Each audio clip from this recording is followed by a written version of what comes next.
How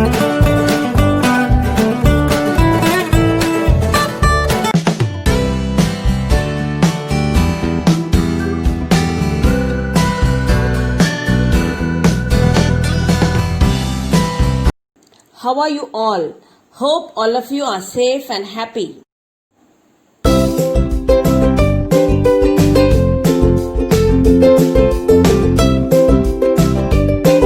Now moving on to section 2.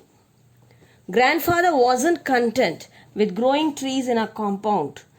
During the rains, he would walk into the jungle beyond the riverbed armed with cuttings and saplings which he would plant in the forest. But no one ever comes here, I had protested, the first time we did this. Who's going to see them?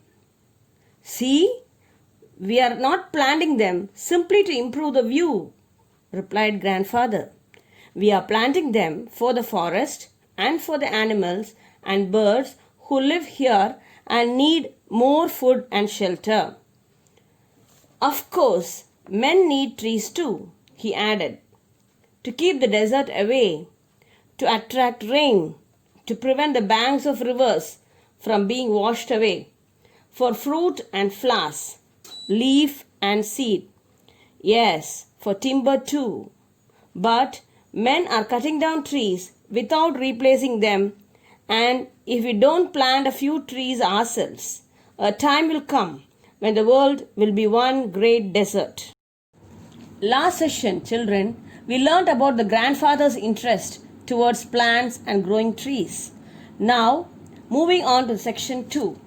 Grandfather was not content, that is satisfied, with growing trees inside their compound. So, during the rains, he would walk into the jungle beyond the riverbed. Beyond means to the further side of, that is to the other side. Armed with cuttings and saplings. Armed with means he is carrying with him the cuttings, that is small plants and saplings, which he would plant in the forest. On seeing his grandpa planting the trees in the forest with great interest, the author was confused and asked his grandpa why they should plant trees in such a place where no one cares or can see. Why should they go to the forest? Was it necessary? He asked. The grandpa promptly replied that they were not planting trees just to improve the scenery or beauty of the forest or for fame. They were planting them for the forest and for the animals and birds living there, but to stop the place from becoming a desert. They need food and shelter. Trees give them, these animals and birds, food and shelter. Man too need trees to attract rain, to prevent banks of rivers from being washed away, for fruits and flowers, leaf and seeds. So many benefits from growing a tree, isn't it? Not only these, they get timber too. But men are cutting trees without replacing. Replacing means that is without planting other trees. They cut one tree, instead of that they don't plant another tree. And when we don't plant a few trees ourselves, a time will come when the world will become a desert, the grandpa said. What is a desert? A dry land without trees and plants, isn't it? The thought of a world without trees became a sort of nightmare to me, and I helped grandfather in his tree planting with greater enthusiasm. And while we went about our work, he taught me a poem by George Morris. Woodman, spare that tree, touch not a single bough. In youth it sheltered me, and I'll protect it now. One day the trees will move again, said grandfather. They have been standing still for thousands of years, but there was a time when they could walk about like people. Then along came an interfering busybody who cast a spell over them, rooting them to one place. But they are always trying to move. See how they reach out with their arms. And some of them, like the banyan tree with its traveling aerial roots, manage to get quite far. We found an island, a small rocky island, in a dry river bed. It was one of those river beds so common in the foothills, which are completely dry in summer but flooded during the monsoon rains. A small mango tree was growing on the island. If a small mango tree can grow here, said grandfather, so can others. As soon as the rains set in, and while rivers could still be crossed, we set out with a number of tamarind, laburnum, and coral tree saplings and cuttings and spent the day planting them on the island.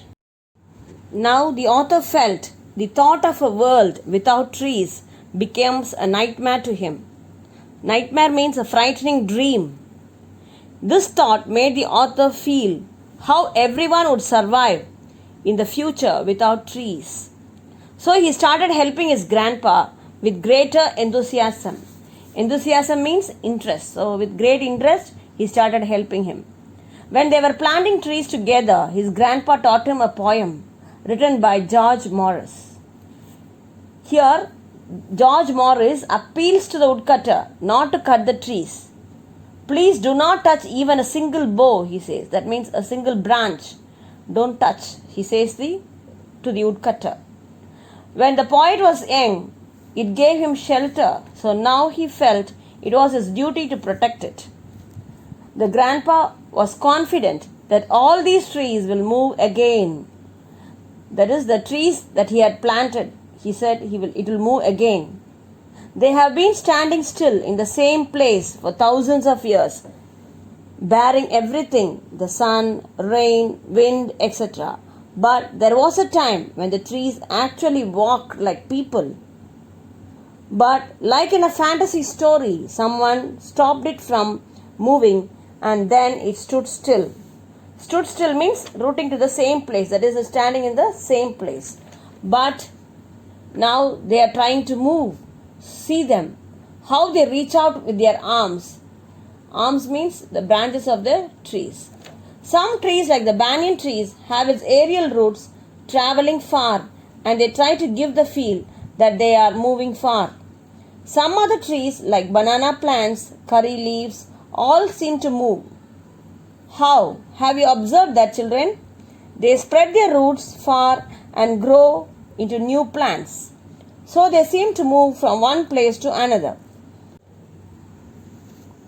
The grandfather and the author found an island. There is a land covered by water on four sides. Have you seen an island? Which was very rocky, and the island was very rocky and had a dry river bed. On the foothills, it's always common to have a dry summer and heavy rain. That's monsoon means rain. A small mango tree was seen growing on the island.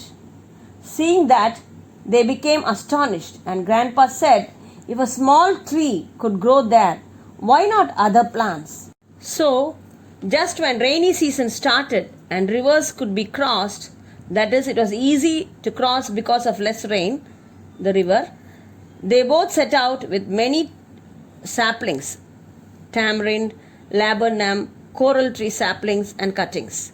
They spent the day happily planting them on the island. Section 3. The monsoon season was a time for rambling about. At every turn, there was something new to see. Out of the earth and rock and leafless bough, the magic touch of the rains had brought life and greenness. You could see the broad-leaved vines growing. Plants sprang up in the most unlikely of places. A people would take root in the ceiling. A mango would sprout on the windowsill.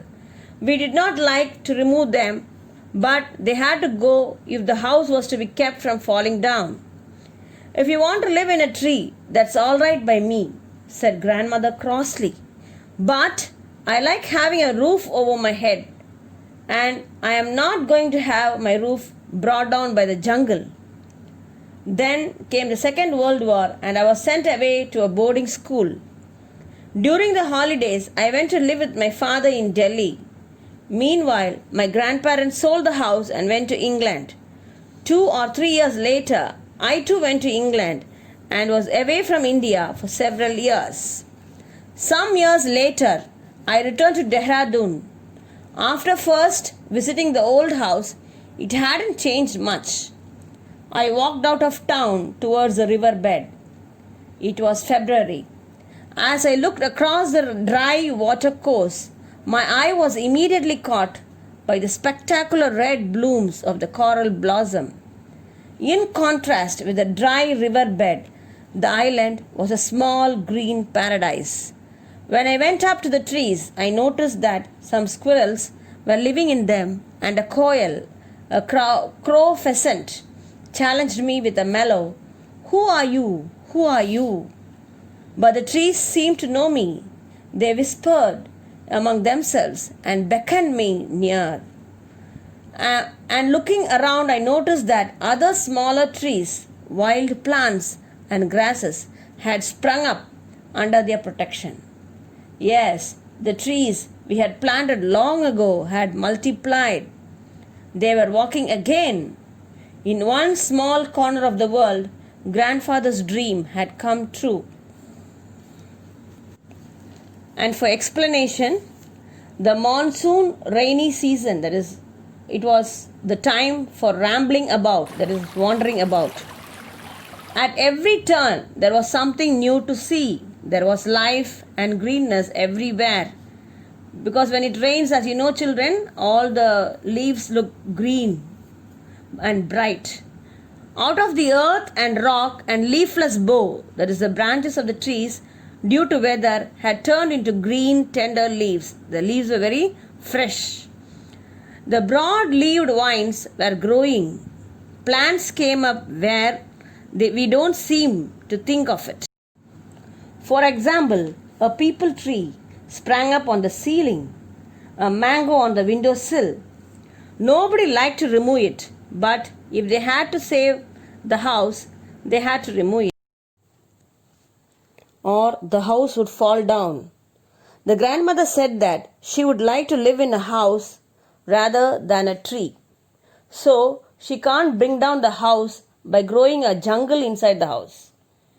Then came the Second World War, and the author was sent away to a boarding school.